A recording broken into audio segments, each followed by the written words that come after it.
It's a pleasure to be here today in the beautiful Ballarat Botanical Gardens to celebrate a very special milestone, being the 10 years of the Choose Tap program. And this is a very proud partnership that we have between Central Highlands Water and the City of Ballarat.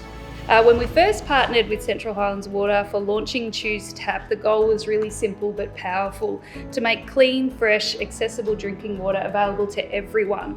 As part of today's milestone, we're launching the beautiful new design of the Choose Tap water fountains. This design has been inspired by our beautiful begonias, which Ballarat is renowned for. And to everyone involved in turning this into a reality, thank you, thank you, thank you. Your work is really appreciated and highly valued by us, so congratulations to everyone.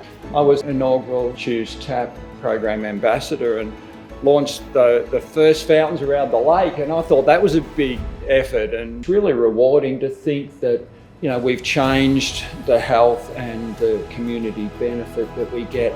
To see it now involve hydration, sustainability, and if you're refilling drink bottle at a water fountain or taking a drink there, you are not using a plastic bottle, and that's obviously not then getting into landfill or our waterways. So congratulations, don't let the work stop now. Let's look forward to the next 10 years when we can celebrate a lot more successes.